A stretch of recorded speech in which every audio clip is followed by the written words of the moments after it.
This artist photographed 500 women to expand beauty's narrow image. It began in Ethiopia, back in 2013. Romanian photographer Mihaela Noroc was visiting the African country with her husband and was struck by the diverse beauty of the women there. "I was taking pictures of all these women, they were all very different, and then I realized, how come I don't see photos of women like these?" said Noroc in December at a Berlin event tied to an exhibition of photographs that appear in her new book, The Atlas of Beauty. The photo book is the result of a global, 4-year adventure spurred by the now 31-year-old photographer's realization that we're still lacking diverse representations of female beauty.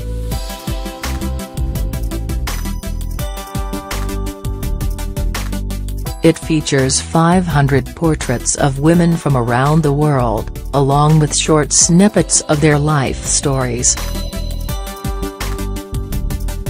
After visiting Ethiopia, Noroc returned to her native city of Bucharest with a burning desire to photograph as many women as possible from every corner of the globe. She saved up and embarked on a 14-month, 30-country voyage that took her overland to the Arctic and then through China and Russia. "My perception of beauty changed.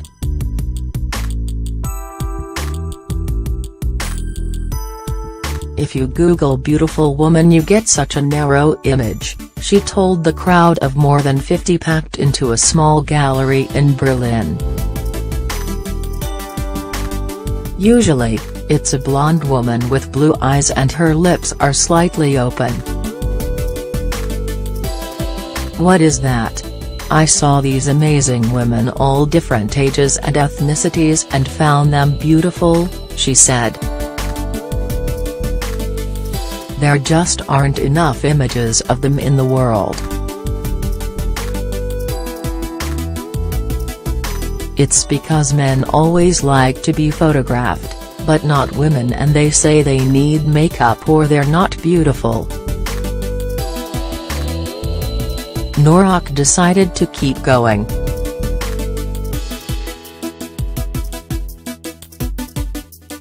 She crowdfunded on Indiegogo and raised $50,000 to travel for another 2 years and produce a book of her resulting photos.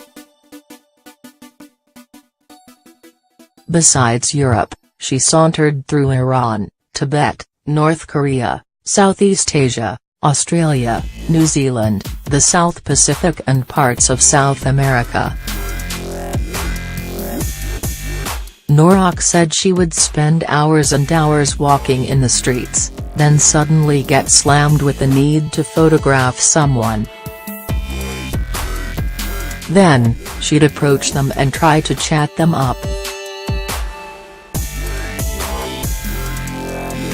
Sometimes it took just minutes to capture the person at their most natural, other times she spent days hanging out with them to engender trust.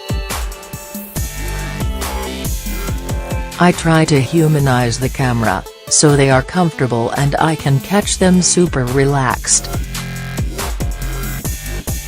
The product is a series of vivid photos that seem to feature every possible age and background.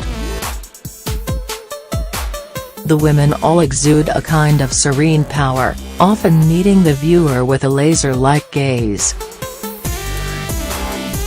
The subjects are pictured standing, sitting, cooking, astride their motorbikes, playing instruments, and working. They include police and security officers from Israel, Palestine, North Korea, India, and Uruguay. There are also shopkeepers, firefighters, surfers, mothers, daughters, friends, and so many others.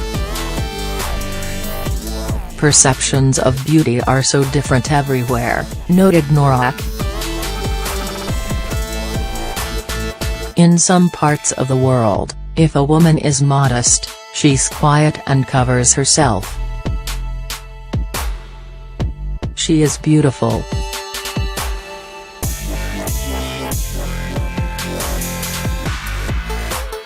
But in other parts, she has to be out there, wearing little clothing, over-sexualized. It is such pressure.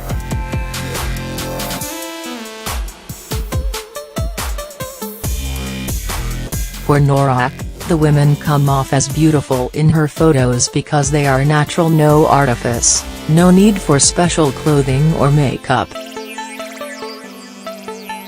"When you look at my book, you will see freedom," she said. Women are presented in the way they wanted to express themselves. Below, find a selection of photos included in the Atlas of Beauty along with descriptions by Noroc. Maria is a vegetable vendor in the market of her small town. She became shy as soon as she saw the camera. Amazon rainforest, Ecuador. More and more tribes of Amazonia are starting to adopt modern clothes for everyday life. But they are still keeping their traditional clothes for important events. "I photographed this young woman in her wedding outfit. Paris, France. Anja is Belgian with Polish origins and dreams to compete in the Paralympic Games. She was born without a right leg, in Poland, and her mother abandoned her in a hospital, begging the doctor to take care of her. At 19 months old, she was adopted by a Belgian family, where she had a bright childhood. Berlin, Germany. Anais has a Malian mother and a French father. When she travels to Mali, people consider her to be white. When she's in Europe, she is seen as black. But Anais says she feels both African and European. Milan, Italy. Caterina began dancing when she was 3 years old. Her mother, Barbara, was supportive, but knew that there were few opportunities to study ballet in their small town, so, although her husband and son stayed behind, she moved with Caterina to Milan, where her daughter could fulfill her dream and attend one of the most esteemed schools in the world. Sichuan Province, China. Among the most graceful women I encountered, this Tibetan mother of 2 in a rural village looked like this the moment she opened her door to me. She had been cleaning her house, and yet she was wearing her jewelry.